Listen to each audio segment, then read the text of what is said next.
So today we're going to watch Fortnite Won't Exist in 5 Years by Justicul. Justicul is another voice within the competitive community. He mostly does documentary style things on how players got really good or how they won or how they fell off. He's a little less known than someone like Antics or someone like Cypher PK, but I think he's really good at explaining his points. I think he has a good knowledge of esports. I think he's got a good opinion too. So let's go ahead and watch this and I'll respond to what he has to say. Fortnite might not exist in a few years, as there are massive signs of the game's popularity collapsing. After esports organizations are pulling out on a large scale, players getting increasingly frustrated, and viewership being at all-time lows, it has become clear that Fortnite is struggling. There are a few problems that we're going to cover in this video, and the first one is competitive. You see, from the beginning, Epic Games has always focused on luring in viewers and players to the competitive side of their game by creating enormous prize pools. This point is probably going to be that the prize pools are significantly lower right now. I feel like that's a large reason of why Fortnite is in the dregs competitively. Last night, the FNCS Invitationals happened, the first LAN in 2 years. First LAN tournament hosted by Epic Games themselves. Prize pools were big. Not as big as World Cup, but it was still pretty big for a single tournament. $1 million total prize pool. The viewership kind of reflected that. It was like 300,000 at peak, though honestly, Counter-Strike had a tournament at the same time, and that almost hit 1 million players. Fortnite, I think, isn't the worldwide phenomena that it really was. It's probably fallen off in some territories. Truth be told, the people who dominated the FNCS Invitational, they were all Europeans. There was a couple of Americans, but it was mostly Europeans, mostly keyboard and mouse. And I think that tells you a bit about the target audience of Fortnite. $8 million Summer Skirmish, $10 million Fall Skirmish, and $30 million World Cup. Fortnite is a game for everyone, and this sentiment got supported by making the World Cup qualifiers open for everyone to participate. With these humongous prize pools, platform exclusive tournaments, and sometimes generous distribution, making money playing Fortnite would become the main goal of many pro and semi-pro players. I remember there was a fad for a little bit. Well, it's kind of where the Fortnite kid meme came from, where kids were actually choosing to be homeschooled so they could practice Fortnite. The money pools were wider. It still wasn't a smart move. It still probably wasn't viable economically. But the prize pools were a lot wider. They were a lot bigger. It's a lot easier to make money. Honestly, if you told me you're quitting school to play Fortnite, I would tell you you're really stupid nowadays. Fortnite would rake in tons of cash each year, host record-breaking tournaments, and splash this cash on its player base. So the World Cup, in comparison to last night's Invitational, was a $30 million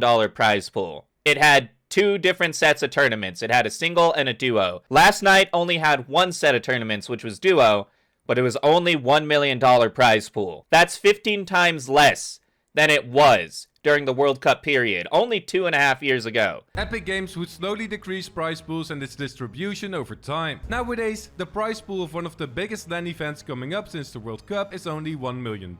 And the hype is simply not there. Competitive viewership is the main problem, and the absence of it could destroy the game long term. But a well-organized competitive scene is often necessary for longevity and survival. New players and casuals will give Fortnite that explosive growth, but competitive players are usually the ones that stay long term, and them getting uninterested is a huge red flag. You know, people would argue the other point, that they put a lot of hours into it, so of course they're gonna get sick of the game. They're the kind of people, they're like a different kind of people. They don't play a lot of games. People who tend to be pros in games, they really only play one game at a time. And they play that game for years and years and years and years and years. Like Quake people, they still play Quake. Quake's dead. They've been playing Quake for 25 years, guys.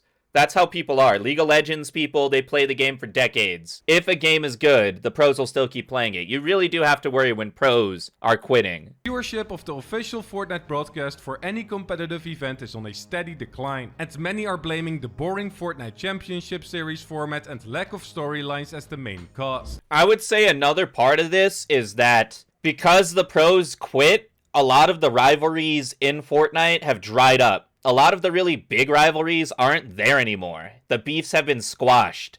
Or it's like Twitter beef between teenagers. This ruins excitement and rooting for players. And as soon as one tournament ends, the storyline doesn't continue into the next one. Pro players and their respective channel managers are still uploading content that worked 2 years ago. This is a major one too. Content creators have to evolve, man.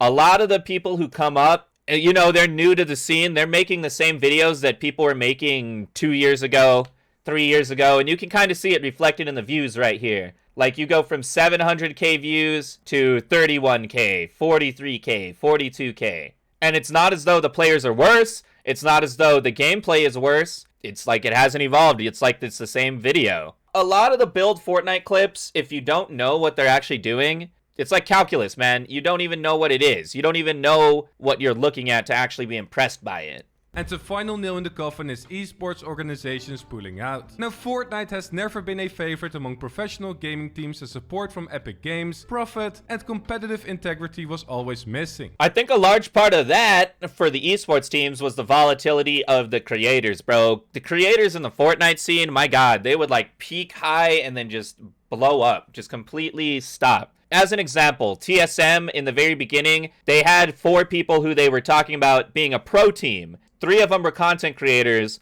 1 of them stopped playing Fortnite almost entirely, stopped improving. And this was in the first like 6 months of the game. TSM never ever fielded a pro team in Fortnite until they had a whole new wave of people. But the main incentive was always either the cut from prize money or the content potential and its sponsorships. Content. Viewership and interest for Fortnite has gradually decreased since its peak on both Google, YouTube videos and Twitch. And organizations are taking the hit as well. In fact, NRG even changed their main YouTube channel from NRG Fortnite to just NRG. That's pretty huge.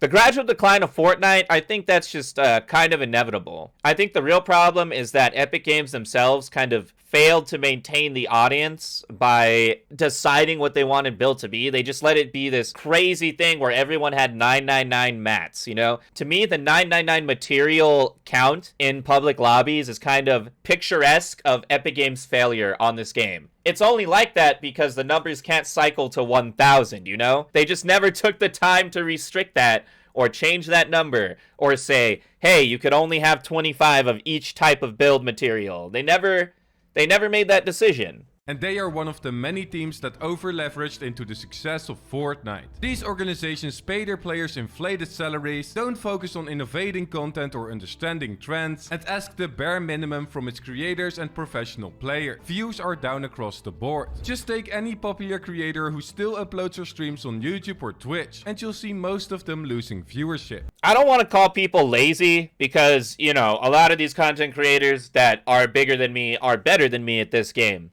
But I feel like some people are really lazy on their content. I see a lot of people who say they're aspiring to get on a team, they're grinding for a team. To me, if you're grinding for something, you put up a couple videos a week, a clip a day, you have an expectation to stream. There's some people in the Fortnite space who they'll take week-long breaks, multiple week-long breaks, month-long breaks. If you're paid by a corporation, by an organization to play Fortnite to entertain people, I don't even know how they, well, obviously it doesn't come out in the wash because they lose money and then they end up dropping the Fortnite team. I feel like that's like a failure created partially by the creators themselves for not doing it. Perfect example, especially when it comes to NRG, Hamlins and Daquan. They gave Hamlins and Daquan a content house.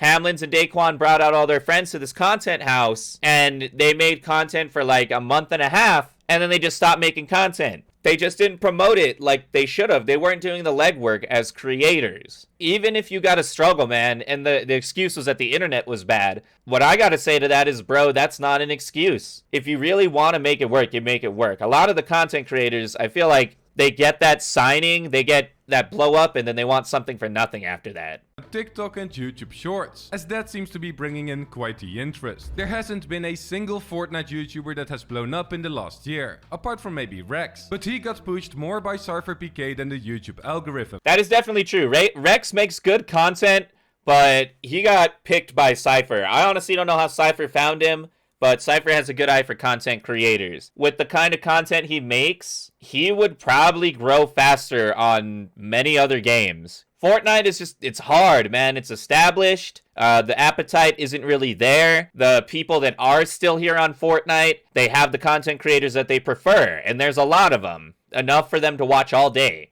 It's hard to be the guy who sticks out in Fortnite. The real trick is to get on the forefront of a new game. That's what really blessed everyone with Fortnite. Some people were just ready to stream and make content on Fortnite when it came out. Short form content is booming right now, and we have seen creators get high amount of views with relatively no effort, showcasing some sort of inflated recommendation system. Yeah, shorts are kind of weird. The general rule I would say with content is that the shorter your content is, the less invested people are in your content. So if you have a 30-second short and it gets 100,000 views, but you have an 8-minute video and it gets 100,000 views, to me, the audience who watches the 8-minute video, they care a lot more about the creator and their content. Advertisers see this. That's why the advertising bucks on long-form content are greater than they are on short-form content.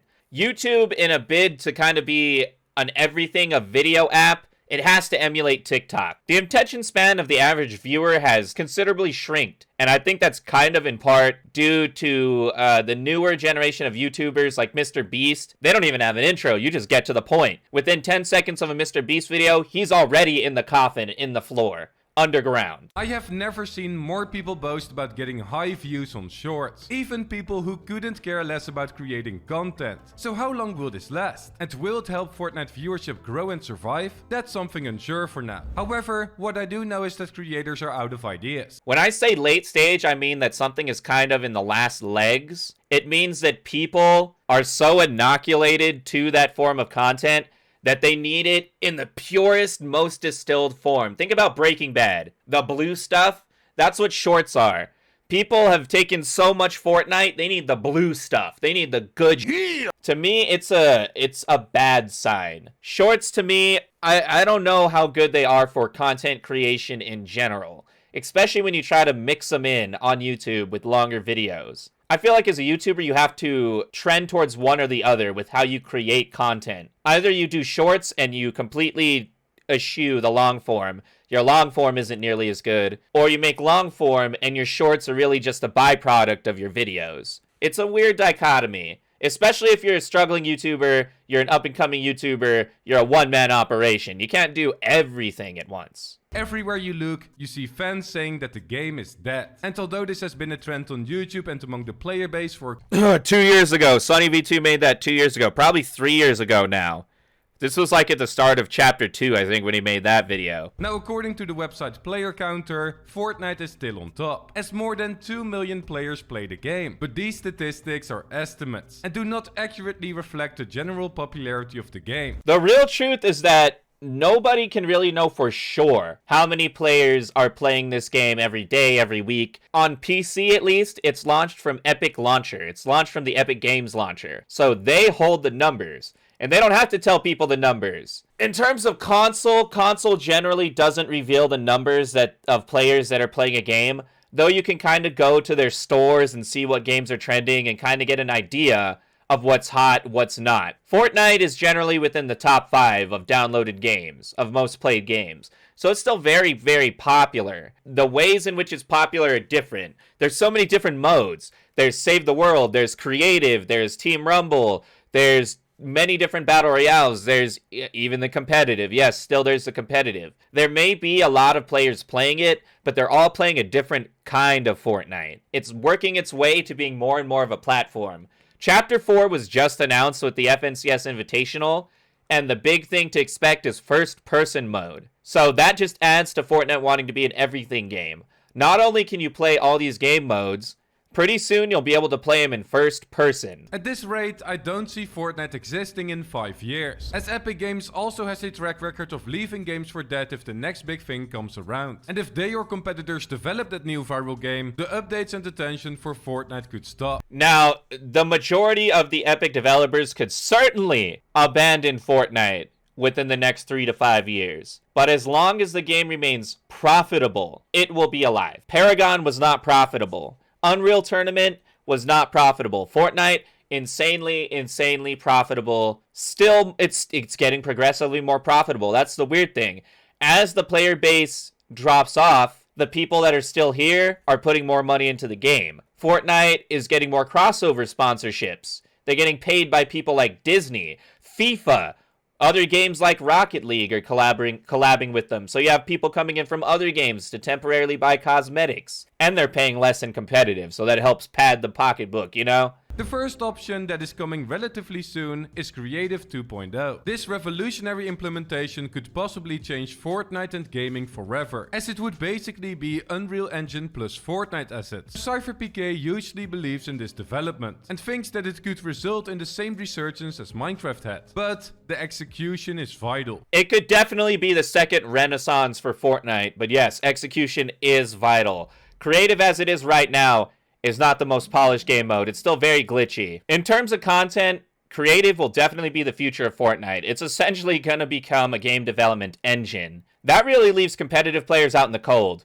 That really leaves Battle Royale players out in the cold, truth be told, because the Battle Royale audience kind of dwindles a little bit more every single day. But something that still needs addressing for even more longevity is competitive and its viewership. Sure, competitive interest could easily ride on the new wave of hype that Creative 2.0 would start. But without the involvement of top-tier esports teams, the lack of a proper ranking system, the disappointing storylines and effort in creating them from Epic Games, and boring metas would still mean trouble for Fortnite. That is another point that I've belabored in my other videos. It's just the metas of pro play are not the metas of casual play. And I think that's one of the biggest factors for casual players. When you watch a pro game, it's not the same game. Perhaps even making a Fortnite 2. Overwatch had been a dying game for years, until they released Overwatch 2 and did everything right. I think Overwatch is still gonna die. I'll be honest, I think Overwatch 2 is a seasonal fad. It'll probably be dead by this time next year. Will Fortnite do the same? We'll never know. But it is apparent that something needs to happen, or else it could mean the end in the future. Alright, yeah, good video. Justicul. Fortnite won't exist in 5 years. That is kind of a clickbaity title, but truthfully, the Battle Royale will not be nearly as important in 5 years. So let's all enjoy it while we can, I guess is the point. Battle Royale is a genre. It's had its ups and downs, but I think it's here to stay. It just isn't as massive as it used to be. It's not as novel as it used to be. That kind of happens with all things. We have the established titles, and it's going to be like League of Legends and Dota, and to a lesser extent, Smite, you know? There's going to be the titles that there are, and they're going to be there for as long as people care about Battle Royales. Creative 2.0 comes in January, so we won't have to wait long to see whether it works or not. We won't have to wait long to see the future of Fortnite. So if you enjoy this kind of content, be sure to like and subscribe, share it with someone you love, and I will be there to chart the future with you. Peace and love, everyone.